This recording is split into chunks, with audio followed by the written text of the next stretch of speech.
Justice for Rabia! Justice for Rabia! Justice for Rabia! हत्यारों को फांसी दो! हत्यारों को Rabia का इंसाफ दो!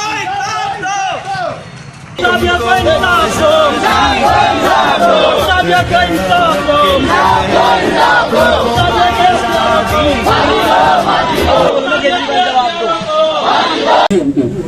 मैं ये बोलती हूँ, राबिया की मम्मी बोल रही हूँ मैं, आज मुझे इंसाफ चाहिए और जिन्होंने मेरी बेटी को हत्या किया उनको फांसी चाहिए। हेलो एवरीवन, रज़िया मशकूर वतन की बात हम वतनों के साथ।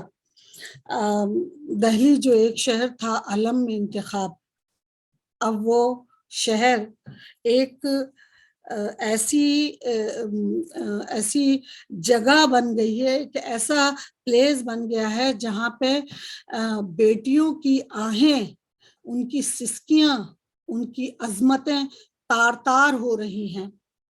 दिल्ली की सड़कों पर आज की तारीख में बेटियों की सिसकियां जो हैं वो इस तरह गूंज रही हैं कि, और इस दरिंदगी के साथ गूंज रही हैं कि अब कहीं ना कहीं हम उस लेवल पर पहुंच चुके हैं, उस पॉइंट पर पहुंच चुके हैं जहां पे ये फील होने लगा है कि यार, इज्जत लूट रहे हो तो लूट लो, कम से कम जान तो बख्श दो। और अगर मारना ही है, अपने कुकर्मों का, अपनी बदकारियों का सबूत खत्म करना है, तो एक झटके में मार के खत्म कर दो।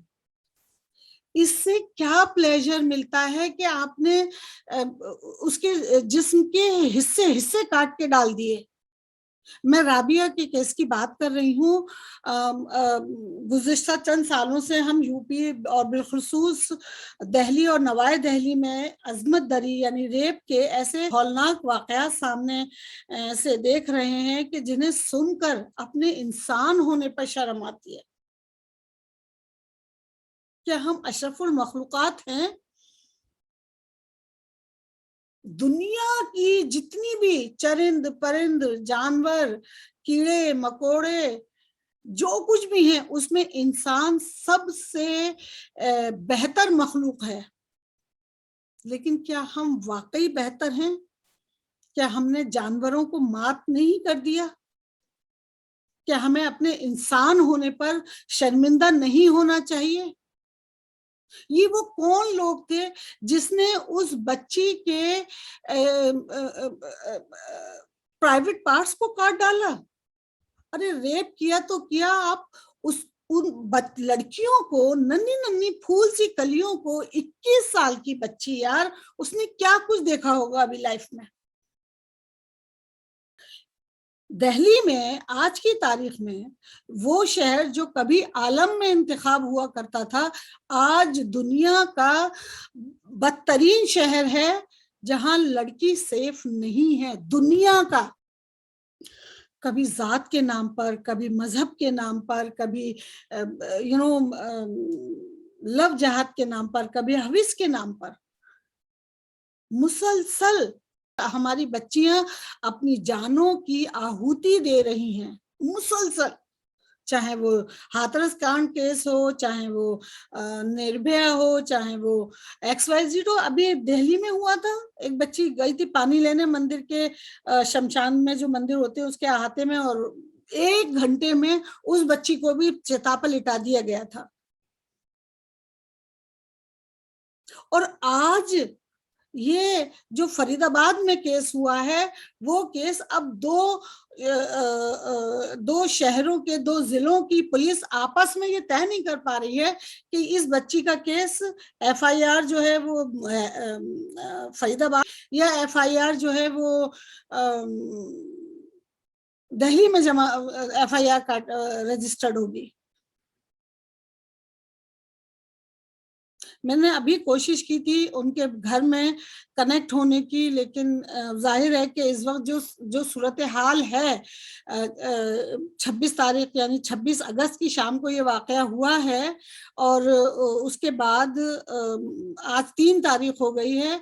इस पिछले 5-7 दिन में जाहिर है कि माँ बाप जो हैं वो पूरी तरह टूट चुके हैं, भाई बहन पूरी तरह से नाउम्मीद निराश होकर बैठ चुके हैं इस सूरत हाल में, जब कि कोई चैनल, कोई नेता, पहले भी नहीं आते थे, अब भी नहीं आते हैं, लेकिन जो कुछ भी उस बच्ची के, राबिया के कजिन ने, मोहसिन ने हमें बताया है, मैं आपके साथ वो शेयर करती हूँ। ये लोग अब इस जहनी तौर पर और इमोशनली ये अभी इस पोजीशन में नहीं है कि बहुत क्लियर बात कर सकें। जाहिर है कि सबकी आंखों में आंसू हैं, तकलीफ का माहौल है, सब बहुत ज्यादा शॉक भी हैं और तकलीफ में भी हैं, लेकिन उसके बावजूद जो कुछ उन्होंने कहा मैं आपको सुनाती हूँ, आप वो वीडियो देखिए। आपसे मेरा सीधा सवाल यह है कि जब वो आपको पता चला था कि शाम को वो नहीं आई हैं और घर वाले परेशान हो रहे थे, आप लोग सब ढूंढ रहे थे, तो आपका पहला उसमें रुझान क्या था? क्या पहले से आपको कुछ ऐसा फील हो रहा था कि इस बच्ची के साथ कुछ चल रहा है बैकग्राउंड में? मैम एक्चुअली ऐसा कभी भी उसने जाहिर नहीं होने दिया था। काफी स्ट्रॉन्ग बच्ची थी, हमेशा से स्ट्रॉन्ग वो रही है। उसने कभी भी ऐसा कुछ जाहिर नहीं होने दिया था कि हमें फील हो कि उसके साथ कुछ गलत होने वाला है। लेकिन मतलब जो हम लोगों को 26 अगस्त को रात को मैम लड़की नहीं आई, मतलब 5-6 बजे घर आ जाती थी, 6 बजे तक वो घर नहीं पहुंची। और मैम फिर उसके बाद में हम लोगों ने मतलब कोशिश की जगह जगह ढूंढने की। बस स्टैंड है हमारे पास में, 2 बस स्टैंड है यहाँ, वहां पहुंचे कि शायद हो सकता है बस से आ जाए, क्योंकि डेली वो यहाँ से कार से जाती थी और कार से ही आती थी। तो उस जब दिन उस दिन ड्राइवर भी छुट्टी पर था। तो आप मतलब उसने आपको पता नहीं चलने दिया कि कहीं कुछ उसके पीछे कोई कहानी चल रही है, कुछ डर है या कोई खौफ है या कोई चीज ऐसी जो जिससे उसको कुछ परेशानी हो और आप लोगों ने फील किया हो उसे? तो ऐसा कुछ नहीं था? नहीं, कभी उसने जाहिर ही नहीं होने दिया, कभी उसने जाहिर नहीं होने दिया मैम। जी मैम। ओके सो जब आपको कब पता चला, यानी 26 की रात से, और उसकी डेथ की या डेड बॉडी आपको कब मिली? उसके बाद कितना वक्फा लगा उसमें?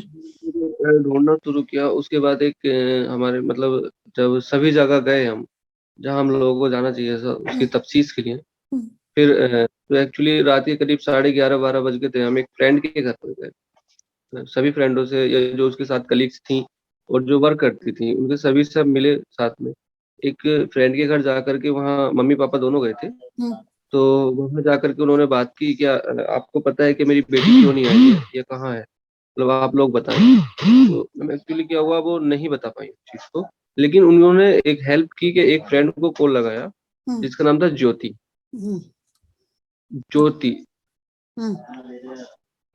मैम, ज्योति ने वहां पर सब कुछ जो क्लियर था कुछ ऐसा बताया। क्या उसने बोला कि आप परेशान ना होइए, जो मम्मी थी, मम्मी ने बात की और उन्होंने बोला कि आप परेशान ना होइए, राबिया आ जाएगी। राबिया को मेहरा जो राबिया का सिविल डिफेंस में सीनियर थे, जिनके अंडर में राबिया असिस्टेंट थी उनकी, बोले आप परेशान मत होइए, वो मेहरा सर के साथ गई है और मतलब मेहरा सर के रिगार्डिंग कुछ पूछताछ करनी है, तो पूछताछ के लिए गई है और वो आ जाएगी वापस। अच्छा, तो वो मेहरा साहब के साथ थी, ज्योति ने ये बताया, गई है। उसने बोला कि मेहरा साहब के रिगार्डिंग उसे पूछताछ करने के लिए 5 बजे से लेकर के गए, मतलब पहले साथ थी फिर पूछताछ के लिए। तो अच्छा। उसके बाद में हम लोग घर आए, मतलब बेफिक्र हो गए थे कि मतलब एक्चुअली मम्मी पापा घर पर आने के बाद बेफिक्र हो गए कि अब तो कोई दिक्कत नहीं है, बच्ची सीनियर के साथ है अपने, और यहाँ फ्रेंड भी उसकी बोल रही है कि वो सेफ है, पूछताछ चल रही है, तो मतलब सिविल डिफेंस में हो सकता है उनका ये एक रूल, तो पूछताछ वगैरह में लेट हो ही जाता है। तो उसने बोला कल सुबह जल्दी आ जाएगी। हम आकर के बेफिक्र होकर सो गए। सुबह 8 बजे हम लोग वहां पहुंचे। ठीक, सुबह 8 बजे हम लोग पहुंचे। पहुंचने के बाद में जो ज्योति थी उसके घर, क्या आप लोग चलो डीएम कार्यालय, मतलब जहाँ लड़की जॉब करती है वहां, मतलब पूछना, अभी तक आई नहीं, 8 बजे। तो उसने बोला कि आप लोग मतलब कार्यालय पहुंचो, मैं आती हूँ। फिर मम्मी पापा दोनों घर आए हेलमेट लेने के लिए। जैसे ही घर आते हैं, घर के बाहर 2 पुलिस वाले सूरजकुंड थाना, जहाँ लड़की की लाश बॉडी मिली थी, वहां से वो 2 लोग खड़े थे। वो डेड बॉडी लेकर आए थे। इसमें नहीं, बॉडी लेकर के नहीं आए थे अच्छा, वो मैम, खबर बॉडी लेकर आए। वो सिर्फ इतना करके आए थे कि आप लोग थाने चलिए, आपसे कुछ पूछताछ कर लिए। Okay okay. तो मतलब तो ये वहां जो से जो मेहरा नाम है, इनका पूरा नाम क्या है? इसका मैम पूरा नाम रविंद्र मेहरा है। Ravindra Mehra. Yes ma'am. So अभी, अब तो अभी फिलहाल क्या पोजीशन है, मतलब दिल्ली और हरियाणा की जो उसकी आज तो केस। जो इसमें एक नया वो निकल के आया था, जिसका नाम निजामुद्दीन था। हम्म। निजामुद्दीन निजामुद्दीन जिसने इसको अपने जो सर लिया। शादी की दावा कर रहा कि शादी की हुई है उसने। लेकिन मैम अभी तक कोई भी एविडेंस वो पेश नहीं कर कोई पाया है, एविडेंस जिससे नहीं मैरिज मिला। हम्म 21 ईयर की अभी लड़की थी, वो 21 साल की, और वो उसका मतलब सपना था कि मैं आईपीएस करूंगी और अपने माँ बाप को मतलब अच्छी आगे चलकर हौसला अफजाई करने के लिए। और उसके छोटे भाई बहन, 2 छोटे भाई बहन हम्म जो अभी हाई स्कूल कंप्लीट किया उन्होंने, उसका सपना था कि मैं अपनी बहन को और भाई को दोनों को एमबीबीएस कराऊंगी हम्म और मैं उनके लिए मेहनत करना चाहती हूँ। उससे ये सवाल भी किया था कि तुम अभी मतलब सिविल डिफेंस में लग गई हो, लगभग लगभग एक तरह से सेटल हो चुकी हो, हम्म। तो मतलब तुम्हारी शादी के लिए रिश्ता देखे, कोई दिक्कत नहीं हो। तो उनका एक ही कहना था कि मुझे भी कम से कम 5 साल दो, जो मेरा सपना है मैं उसको पूरा करना चाहती तो हूँ। मतलब ये जो तो लड़का मैम खड़ा हुआ है निजामुद्दीन, ये फेक हो सकता है?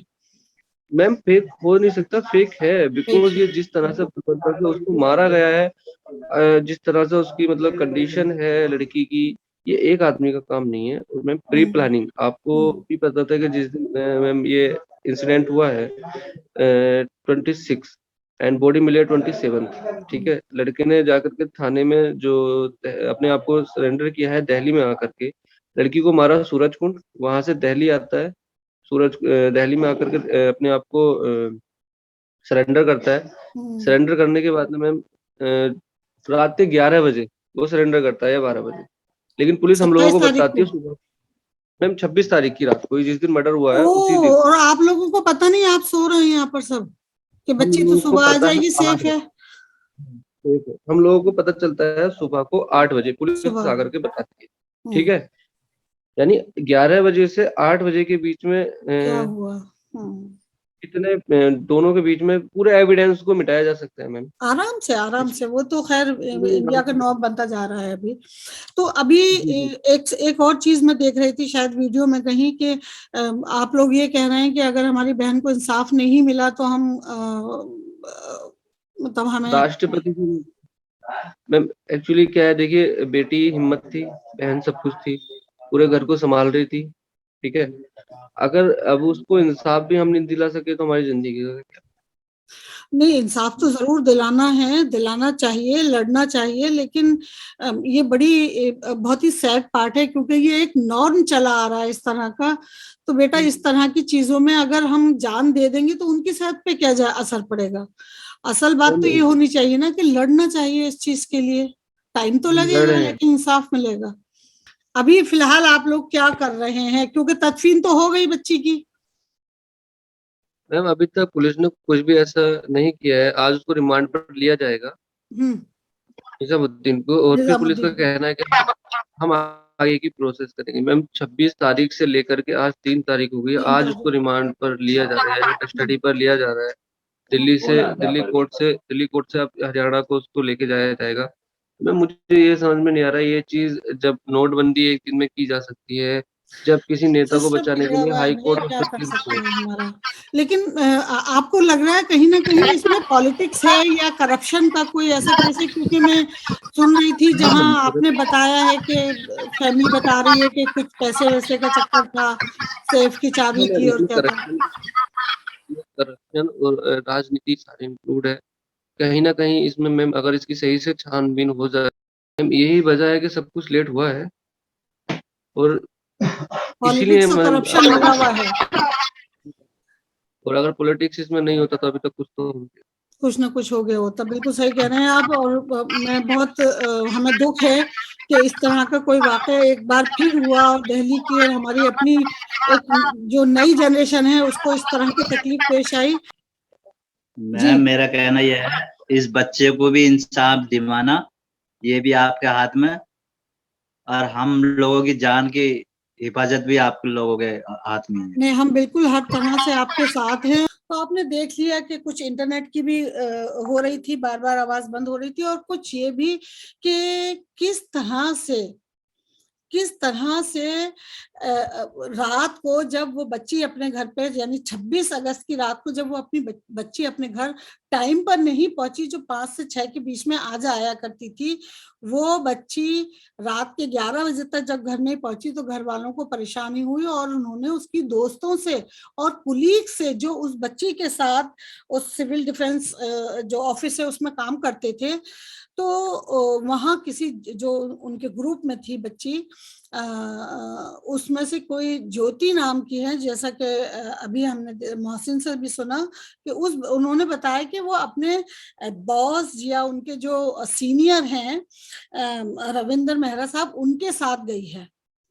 अब जब वो सुबह 2 लोग आन के उसको बताते हैं, यानी सुबह 8 बजे 27 अगस्त की सुबह 8 बजे, तो आप देखिए कि शाम के 6 बजे से लेकर सुबह के 8 बजे तक 14 घंटे हैं हर उस सबूत को मिटाने के लिए, जो सबूत एक्सपेक्टेड है, या जैसा कि उसके पेरेंट्स कह रहे हैं, बार बार कह रहे हैं कि उसने हमसे कहा था कि एक चाबी मेरे पास है जो मेरा सर ने मुझे दी है, एक तिजोरी की जिसमें करोड़ों रुपया भरा हुआ है,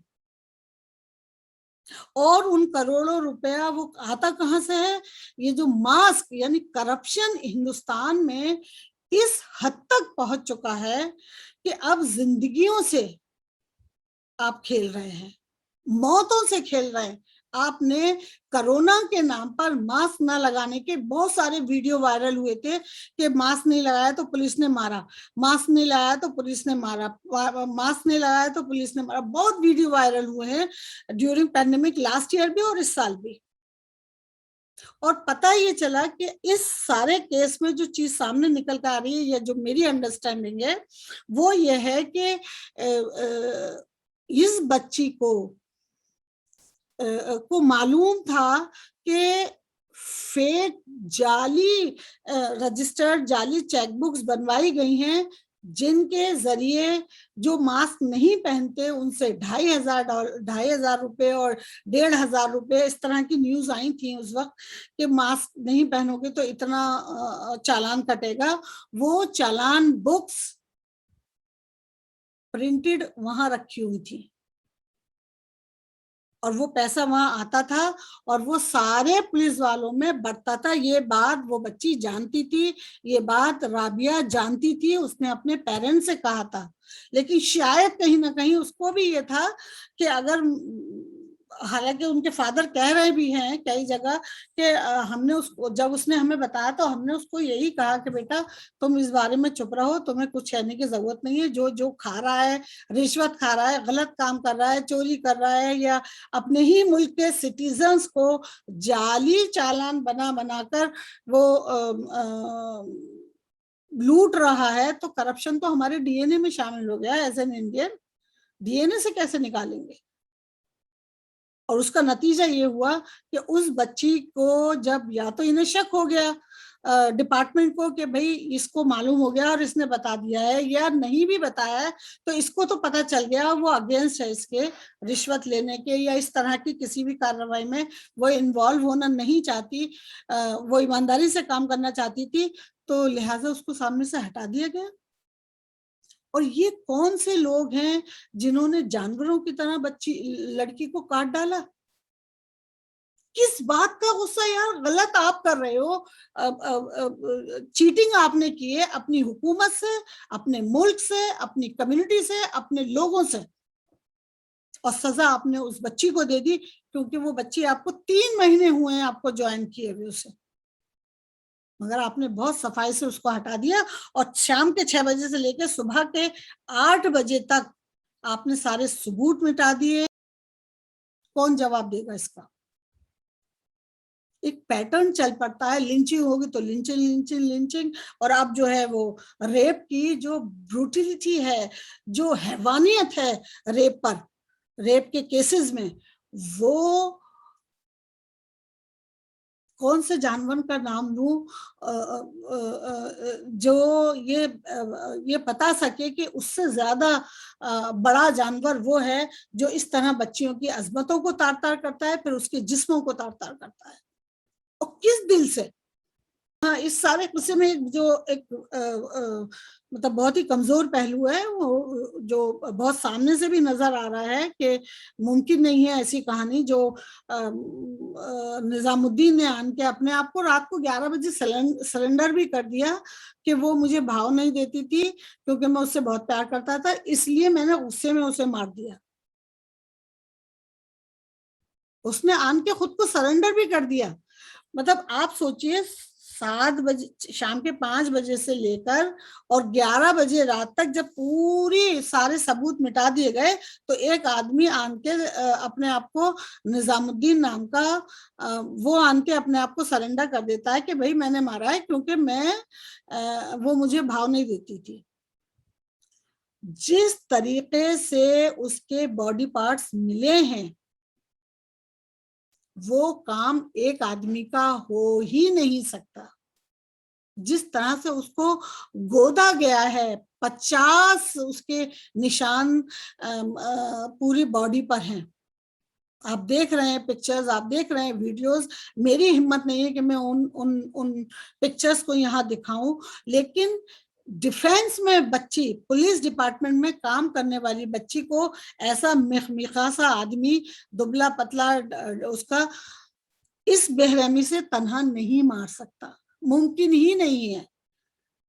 ये 2, 3, 4 लोगों के कम से कम काम है जो हाथ पकड़े, पैर पकड़े। मतलब आप कैसे कह सकते हो कि एक सड़ा हुआ सा आदमी आ गया, दुबला पतला, जिसको फूंक मारो जो उड़ जाए, वो आया और उसने रेप किया या नहीं किया रेप, सिर्फ 10 जगह से उसके बॉडी पार्ट काटे और 50 जगह उसके जिस्म पर चाकुओं से गोद डाला और उसने कोई रिएक्शन नहीं दिया बच्ची ने। ये कहानी तो हजम ही नहीं हो रही। उसके बाद 11-12 बजे रात को वो सरेंडर कर देता है, तो पुलिस ने आनकर रात को 11 बजे क्यों दरवाजा नहीं खटखटाया? वो सुबह 8 बजे का इंतजार किस वजह से कर रही थी? पुलिस रात को 11 बजे एक आदमी आन के कहता है आपके कि मैंने राबिया सैफी को मार दिया है क्योंकि वो मुझे भाव नहीं दे रही थी, तो फिर वो आदमी, पुलिस जो है, रात को ही उसके घर, राबिया के घर आनकर क्यों उन्होंने, पुलिस ने नहीं कहा कि आपके ये आदमी आया और उसने ऐसा ऐसा कहा है? पुलिस ने सुबह के 8 बजे तक क्यों इंतजार किया? मुझे इस सवाल का जवाब दे दे कोई। बिलखते हुए माँ बाप, छोटे बच्चे, माँ बाप ने किस तरह से मतलब घरों में झाड़ू बर्तन करके, जो कि मोहल्ले वाले कह रहे हैं और बहुत सारी खवातीन जो आसपास रहती हैं वो कह रही हैं कि किस तरह से उस बच्ची को अपने, इन माँ बाप ने, बड़ी बच्ची है, 2 छोटे बहन भाई हैं, किस तरह से घरों में झाड़ू पोछा बर्तन कर करके इस बच्ची को इन्होंने पढ़ाया लिखाया और इस काबिल बनाया था कि वो कुछ बन सके, कुछ अपने पैरों पे खड़े हो सके। रही शादी की बात, तो ये आदमी जो निजामुद्दीन नाम है जिसका, वो और जो ये दावा कर रहा है कि हमने कोर्ट मैरिज की थी, और जिसका अभी तक ना कोर्ट मैरिज का कोई सबूत है, ना किसी रजिस्टर में उनकी शादी का रजिस्ट्रेशन है, ना कोई एफिडेविट है, कोई प्रमाण पत्र नहीं है, और वो दावा कर रहा है कि हमारी शादी कोर्ट में हुई थी। घर वालों का कहना ये है कि वो शादी कर ही नहीं सकती थी छुपकर, क्योंकि हम खुद कह रहे थे कि अब तुम सेटल हो गई, हम तुम्हारी शादी कर देते हैं। तो उसने घर वालों से 5 साल मांगे थे। जैसा कि आपने सुना कि उनके कजिन मोहसिन ने बताया कि उसने कहा कि नहीं, अभी मैं नहीं, अभी मेरे भाई बहन दोनों हाई स्कूल में हैं, ये मुझे 5 साल दीजिए, ये सेट हो जाए तब मैं शादी करूंगी। तो ये कहानी भी फेक है, ये कहानी भी कमजोर साबित हो रही है। क्या कह रहे हो? बोलो क्या कह रहे हो? इंसाफ दिलाओ, मुझे यही इंसाफ चाहिए और उसको फांसी चाहिए और मेरा केस दिल्ली में ट्रांसफर होना चाहिए जी बिल्कुल होगा। और सीबीआई की जांच मुझे चाहिए। बिल्कुल आप लोग बात करो, उनको सुना दो। आप सोने की कोशिश कीजिए अभी। ठीक है, बिल्कुल हम आपके साथ हैं, आप जैसा परेशान मत आप होइए। हमसे कांटेक्ट में। जो हाथरस केस हुआ था उसमें तो घर वाले भी बेचारी माँ बहनें रोती रह गई थी, उसको नहीं दिया था। यहाँ ये बच्ची शायद इतनी लकी थी, थोड़ी सी लकी थी कि इसकी बॉडी घर वालों को दे दी गई। और घर वालों का कहना यह है कि जिस वक्त वो बॉडी नहलाने के लिए हमने उसको उसके कपड़े हटाए हैं, वो चक्कर खा के गिर पड़ी थी उसकी बॉडी देखकर, बेहोश हो गई थी उसकी बॉडी देखकर। क्या कुछ रहा होगा उसके बारे में जब आपने सारे पार्ट्स काट के अलग कर दिए हैं। बहुत बहुत पहले बेटी बचाओ बेटी पढ़ाओ, तो यहाँ तो ना पढ़ाने के बाद बेटी बच रही है, ना हाथरस की तरह बेचारी जो खेतों में काम कर रही है वो बच रही है। तो ये नारा जो किस बुनियाद पर दिया गया था वो आज तक तय नहीं हो सका है, और या उसके पीछे की कोई कहानी सामने नहीं आई है। पर यस, इस वक्त दिल्ली की सड़कों पर बारिश की वजह से पानी के साथ साथ एक हुजूम है जो सड़कों पर उतर आया है। आप देख ही रहे हैं कि किस तरह से हमारे साथ वीडियो चल रहा है, लोग देख रहे हैं किस तरह उनकी जान बचा सकते हैं। क्योंकि ये सिर्फ हिंदू मुस्लिम वाला मामला नहीं है जहां लड़ा कर इन लोगों ने पूरी कम्युनिटी को बांट दिया है, एग्रेशन भर दिया है। बदला लेने की ऐसी फीलिंग्स आती हैं लोगों में कि अगर कोई टेढ़ी निगाह से भी देख ले तो सामने वाला उसको कत्ल कर दे। यहाँ तो सबूत की बात हो रही है। ये एग्रेशन जो आया है ये कहां से आया है, इस हद तक मारामारी तक। बहरहाल किस तरह से लोग सड़कों पर उतरे हुए हैं, आंदोलन कर रहे हैं, जस्टिस मांग रहे हैं, लेकिन क्या जस्टिस मांगना और फिर खामोश हो जाना, फिर 6 महीने के बाद एक रेप होगा तो फिर हाथरस की बच्ची के लिए हम मांगेंगे, उसके बाद फिर वो दिल्ली की बच्ची के लिए मांगेंगे, आज हम राबिया के लिए मांग रहे हैं। 6-8 महीने पहले, 10 महीने पहले लास्ट ईयर हमने कश्मीर की बच्ची के लिए मांगा था। I mean what's going on? आज अगर मेरा ख्याल है कि इस जो ब्रूटलिटी है, जो रेप कल्चर है हमारे हिंदुस्तान का, खासतौर से यूपी का एक नॉर्म बनता जा रहा है। अगर आज आप नहीं बोले इसमें, भूल जाइए हिंदू मुस्लिम की लड़ाई, अगर आज आप इसमें नहीं बोले तो ये खूंखार दरिंदे, ये जानवर कल आपकी बेटी पर अटैक करेंगे, क्योंकि इनके मुंह खून लग चुका है। उसे किस तरह मारा गया है, दरिंदगी के साथ मारा गया है, ये कहाँ का इंसाफ है? क्या हो रहा है हमारे मुल्क में? किसी बच्ची के साथ कुछ भी हो जाएगा। क्या कर रहे हैं हमारे नेता? सोचिए कितने शर्म की बात है। मैं इन बच्चों को बहुत टाइम से जानती हूँ, राबिया को, और इनके मतलब चारों बच्चों को छोटेपन से देखा हुआ है। और ऐसा देख के हम लोग भी धक्का खा गए कि ये क्या हो गया इसके साथ। लेकिन देखो, मेरा कहने का ये मतलब है कि उस बच्ची के साथ बहुत गलत हुआ है, ऐसा होना नहीं चाहिए, और एक बंदा ऐसा कोई कर नहीं सकता। इसके साथ और लोग भी इन्वॉल्व होंगे, स्टाफ होगा, मतलब उस सिविल डिफेंस में काम करने वाले और हाँ, लड़कियां, मतलब सिविल ड्रेस छुपाया। जी आपको लग रहा है? जी, सिविल ड्रेस में काम करने वाली लड़की के साथ ऐसा हो गया, और उनके स्टाफ की लड़कियां बार बार यही कह रही है रिकॉर्डिंग पे नहीं है, रिकॉर्डिंग में, इसका मतलब अंदर कुछ झोल है। इसको हमें सीबीआई जांच चाहिए, हमें लड़की के लिए इंसाफ चाहिए, और जब तक हमें इंसाफ नहीं मिलेगा हम ऐसे ही दरवाजे खटखटाते रहेंगे सबके। तो आपने देखा कि किस तरह से एक फिर जम्मे गफीर जो निर्भया के समय खड़ा हुआ था, आज इतनी शदीद बारिश और तकलीफ और तमाम रुकावटों के बावजूद, कोरोना का थर्ड वेव आ रहा है, वो भी एक खतरा है, उसके बावजूद इतनी बड़ी तादाद में औरतों का बाहर आना अच्छी बात है। वो आई, उन्हें आना चाहिए। यहाँ पे हर घर में एक बेटी है, और जब हम ये देख रहे हैं कि इन जानवरों के मुंह खून लग चुका है, तो ये दरिंदे अब किसी को नहीं छोड़ेंगे। इसमें हिंदू मुस्लिम का सवाल ही नहीं है।